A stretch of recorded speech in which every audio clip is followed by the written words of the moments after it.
All right, I'd like to welcome you to this edition of EMU Today TV. My name is Mark S. Lee, and I'm your host. And we appreciate all of you for tuning in each and every single month. And we certainly try to get information they can use about a great institution, Eastern Michigan University.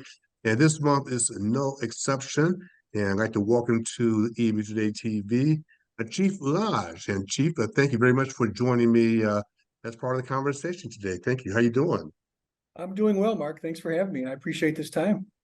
It's a pleasure to have you. By the way, how long have you been the chief of EMU Police?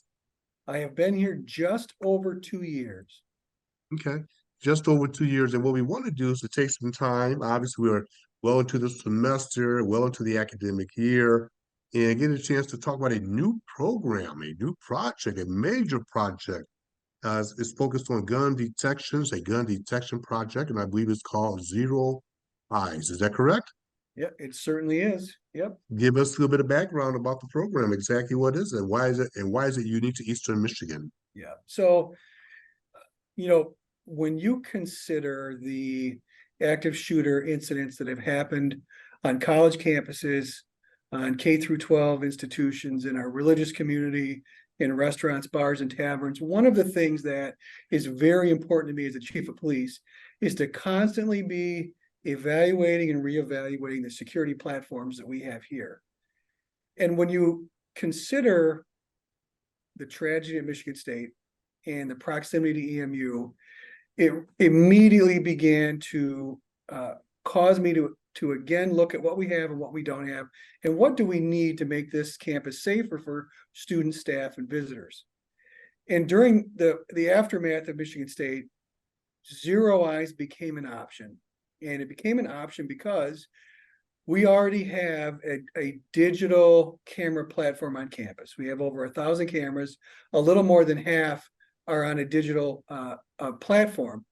So what Zero Eyes does specifically is it takes artificial intelligence technology, and that technology is programmed into 500 of our digital cameras.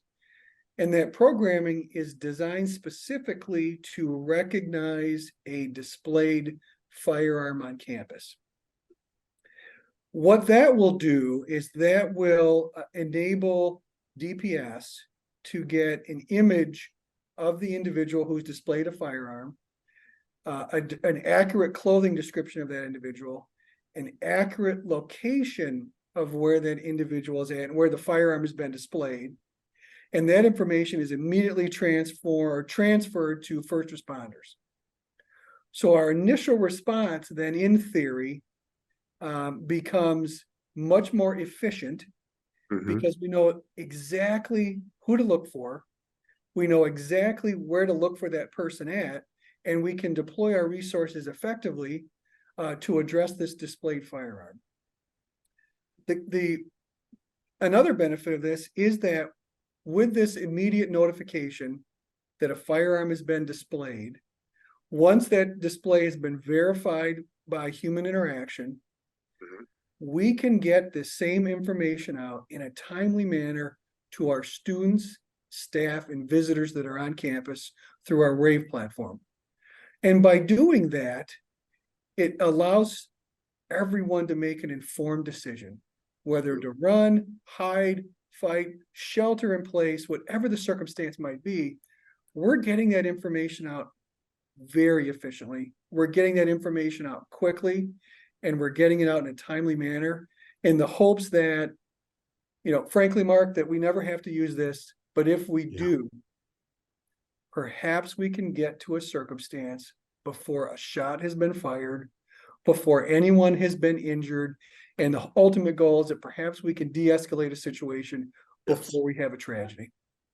That's amazing. So here's an example of using technology. I think I heard you say artificial intelligence, really, to help be proactive and get ahead of a potential situation. And I think I heard you say de-escalate. Is this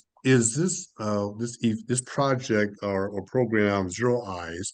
Is Eastern one of many universities using this, or how many universities are engaged in using this particular program? Across our nation, there are a number of higher ed institutions that are adapting Zero Eyes. What is timely about this is EMU is the first institution, higher ed in Michigan, to adapt this technology. There are a number of K through 12s, but not higher ed.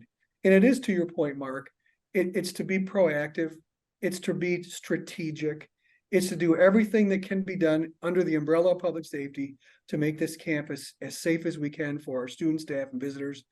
And this technology is a layer that we didn't have really prior to, the tragedy at Michigan State. And the advantage we have is the technology already exists. We're just bringing additional technology into what we already have to create an umbrella, if you will, that we didn't have before.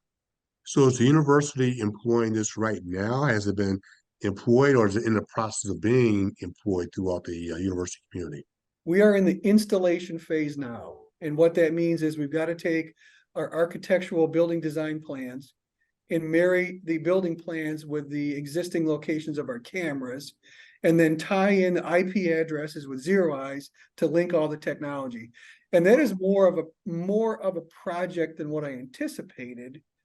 And we've got 500 cameras we're installing it on. So it's our academic buildings, it's our residence halls, it's our student center, it's our athletic complex, and it's our outdoor footprint, our walkways between Mark Jefferson, for example, Strong Hall, Welsh Hall.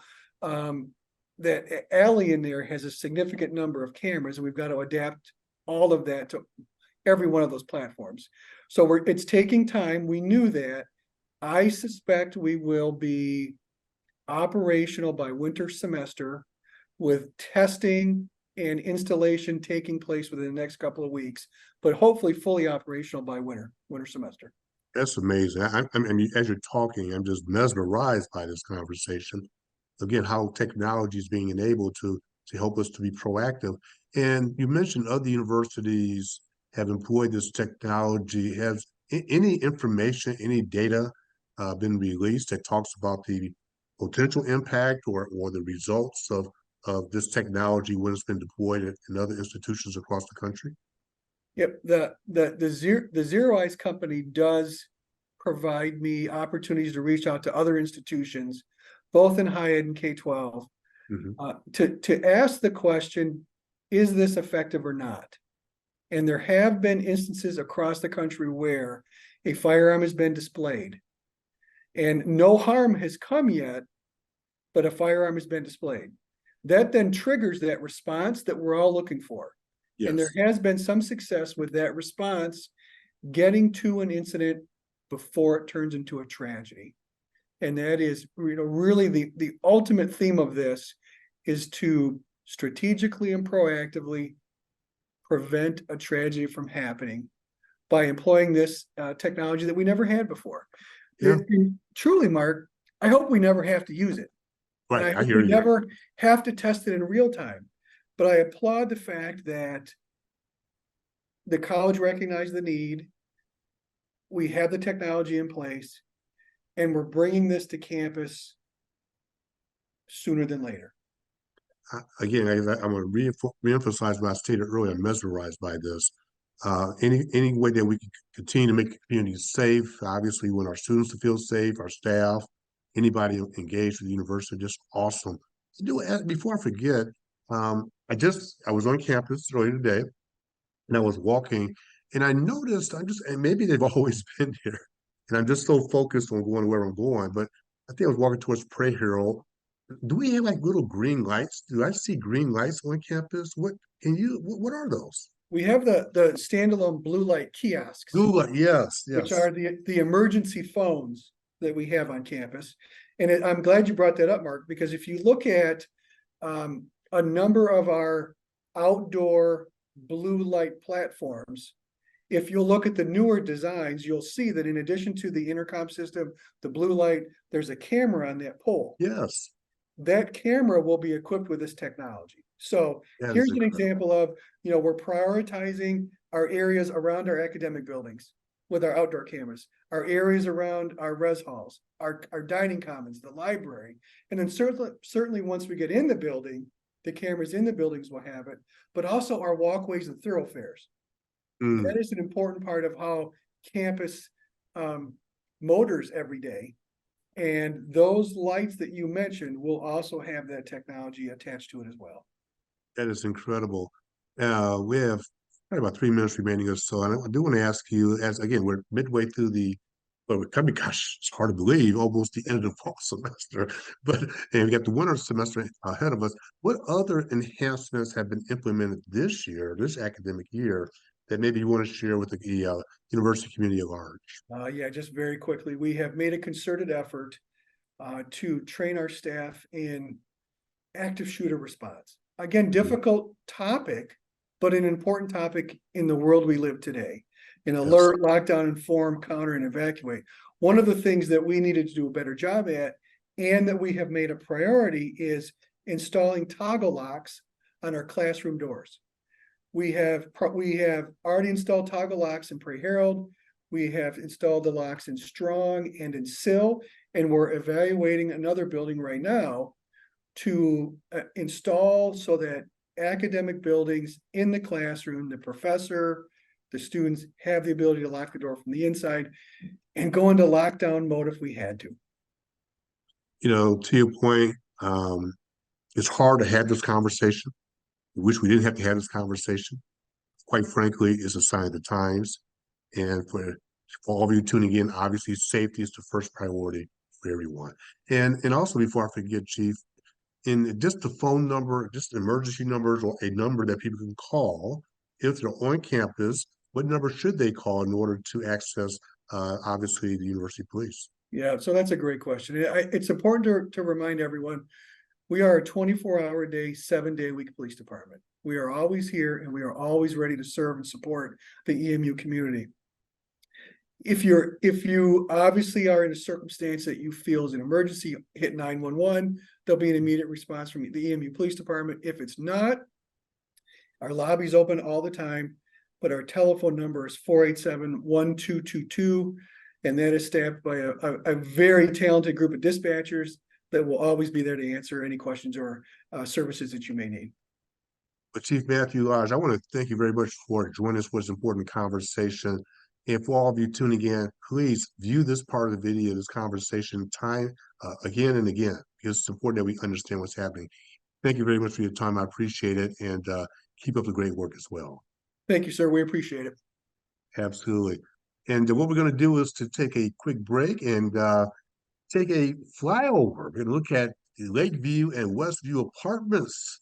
Apartment-style living is coming to Eastern Michigan University beginning the fall of 24. You want to check this out. This is awesome for our campus. It's going to be awesome for our students.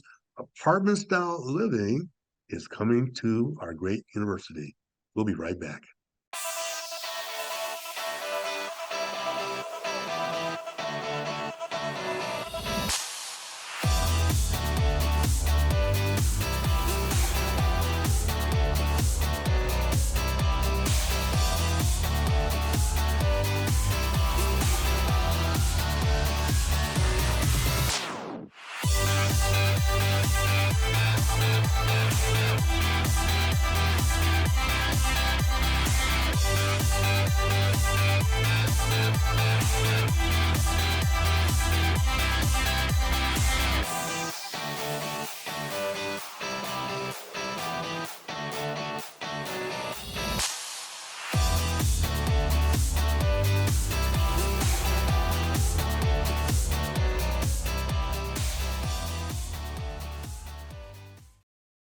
All right, welcome back to EMU Today TV. I hope you enjoyed that.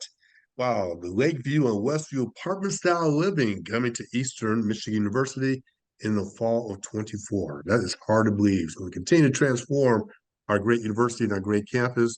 And we're going to segue. We have Professor Tom Kovacs is joining us, and we're going to talk about a distinguished award recently awarded to Eastern Michigan University.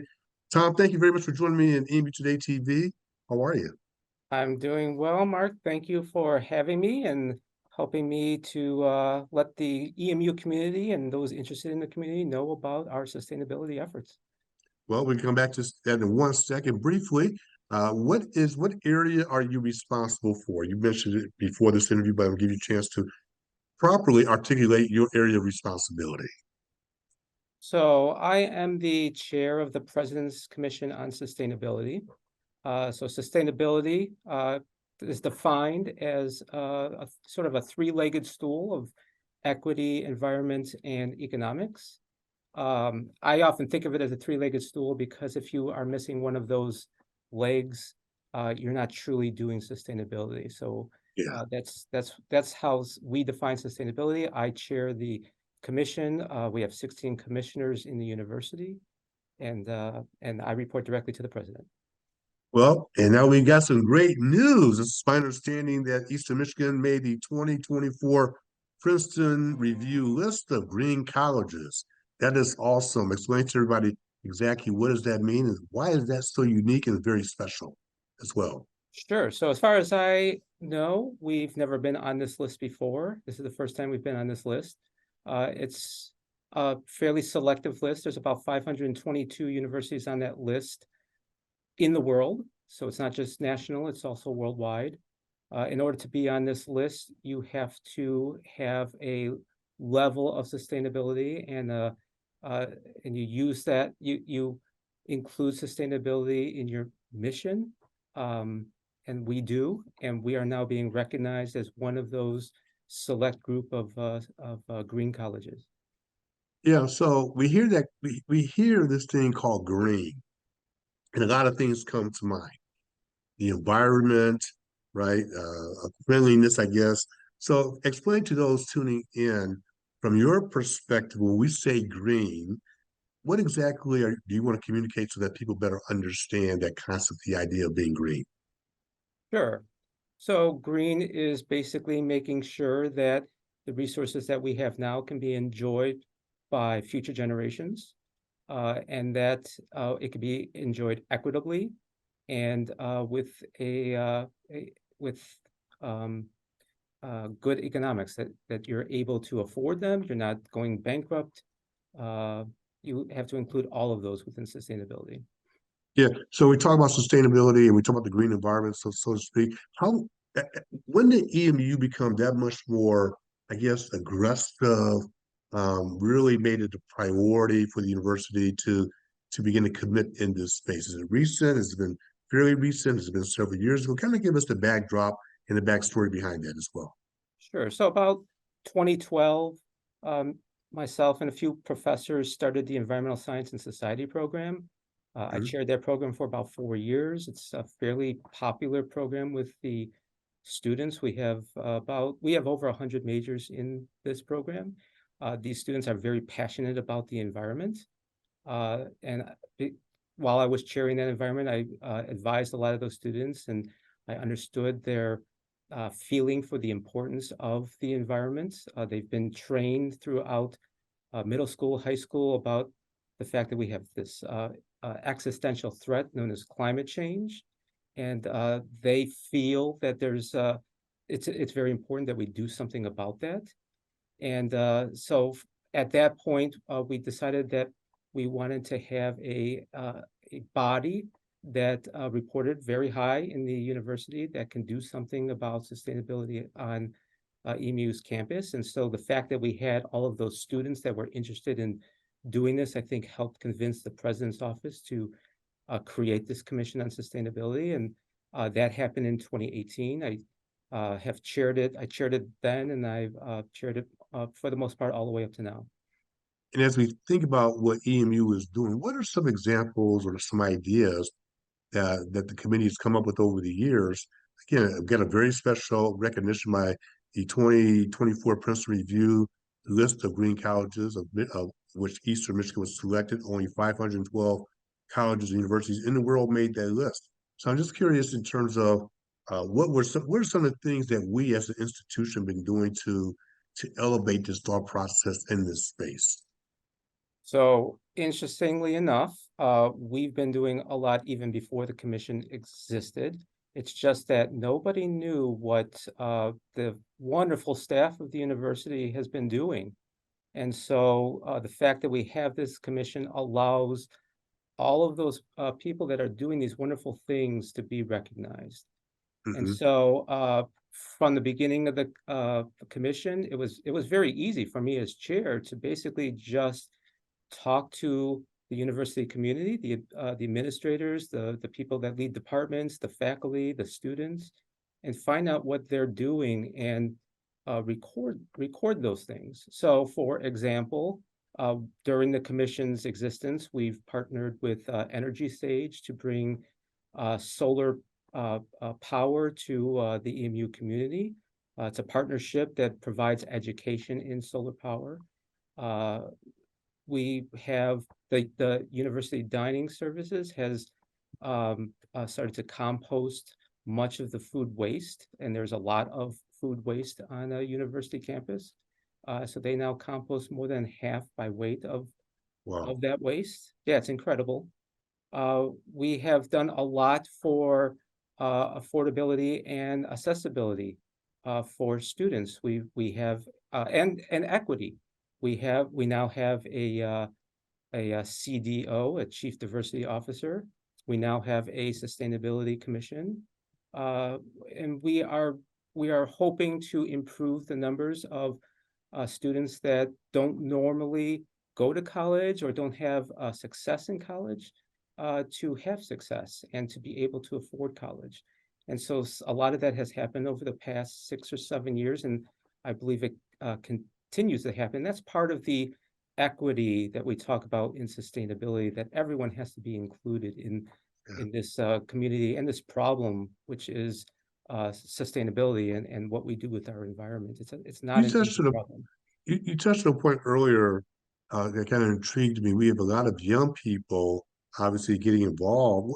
What's driving their participation? Is it because they've been primarily aware of the green space, so for lack of a better phrase, for most of their lives, or is this a recent phenomenon? What's driving their participation, become more engaged in this sustainability space for the university? So I think a lot of it has to do with education and climate change. They have been in school during a time where climate change is starting to become apparent to a lot of people, and they're starting to see that this is now a foregone conclusion. It is not something that we're uncertain about. They teach it in schools, and the students then see that this is something that's going to impact their generation, their kids' generation, and they want to do something about it. And they are very passionate about it, but they're also scared. We learn a lot about the concerns that climate change brings with us, but they don't hear much about what the possible solutions are. And they almost feel like it's something that cannot be resolved. So I think it's also important that not only do we bring the concerns about climate change in education, but also start talking about the solutions and having the students be part of that solution. As we think ahead and we think about students becoming part of the solution, what are the 2 or 3 challenges moving forward over the next couple of years that we need to overcome and certainly get our arms wrapped around as we continue to grow the awareness levels and continue to enhance this or embrace this across the university community? What are some of the challenges still lying ahead of us? I think probably the biggest challenge, as usual, is money, but also the solution itself, figuring out which solutions are actually better than the way we've been living. It's not clear cut necessarily that certain things that people think are green are actually better, but there certainly are better ways of living than we currently live in. As far as cost, a lot of sustainability, a lot of the problems with climate change is that we waste a lot of stuff, and we buy a lot of stuff. I use the term stuff as things that shiny objects that people want, don't necessarily need, don't end up using, and then toss away, or their eyes are too big, their eyes are too big compared to their stomach.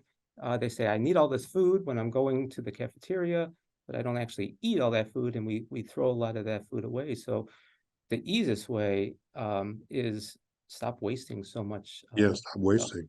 Yeah. Do you find are there other universities in Michigan, in our area, Metro Detroit, across the state of Michigan, Midwest, getting actively engaged in in the sustainability area as well? Or are we pretty much on an island ourselves? Or do you No. find other people getting actively involved? No, we're definitely not an island ourselves. There are, what I found is Michigan seems to do pretty well in the area of sustainability, at least compared to other universities. I'm not Mhm. saying that we all do well. We can all do certainly better than what we do. But there are a lot of universities in the state of Michigan that do very well in sustainability, and the commission has learned a lot from what they've done and what they plan to do in the future. We have a couple minutes remaining, so I want to give you the floor, that remaining 2 minutes or so, to say whatever you want to say, share whatever you want to share about this award, again, with this acknowledgement from the Princeton Review. And again, talk about the importance before we depart this afternoon or today, about the importance of this for Eastern Michigan University. Anything else you want to share with the audience? Okay, thank you. I mean, I think that, first of all, I appreciate that you are allowing us to let the EMU community and those that are interested in being part of the EMU community know what we do here relative to sustainability. Uh, we we achieved this honor from Princeton Review, which is an important honor because we are listed with some of the best green colleges in the world. When people look to see what university they want to go to, a lot of them, because of the importance that they've learned about in school, about climate Mhm. change, realize that going to a school, an education institution that values the environment and what we do to it is somewhere that they want to be. So first of all, I appreciate you allowing me to Absolutely. talk about this. The second thing I think that we should consider and why we received this honor is who we are as a university. Eastern Michigan University is a regional university. We cater to Southeast Michigan. You don't necessarily have the traditional college-going students. We're very blue collar. We have students that have families that need help and oftentimes have families of themselves, and it's difficult for them to make it to college. So EMU is a university of opportunity for this area. And where we do well and where we've done well in this Princeton Review ranking are things like social mobility. U.S. News and World Report recently ranked us as one of the best universities in the world on social mobility, allowing students that may come from families that haven't gone to college, or maybe they're at a lower income and can't afford college, to actually have that opportunity to better themselves. And then the other thing that we do well at Eastern Michigan University is community partnerships. We get into the community, we are part of the community, and because of that, we bring our education and our resources to help the community make it to college, and hopefully, from my point of view, also support our sustainability efforts. Well, here's another example of Eastern Michigan making a difference in the community and giving students another reason to come to our great institution. Professor Tom Kovacs, I want to thank you very much for your time today and appreciate you sharing your insights in this important space. Thank you. Congratulations again.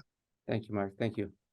Thank you. We appreciate all of you for tuning into this month's edition of EMU Today TV. We want you to go out and make it a great day, make it a great week, and we will check you out next time on EMU Today TV.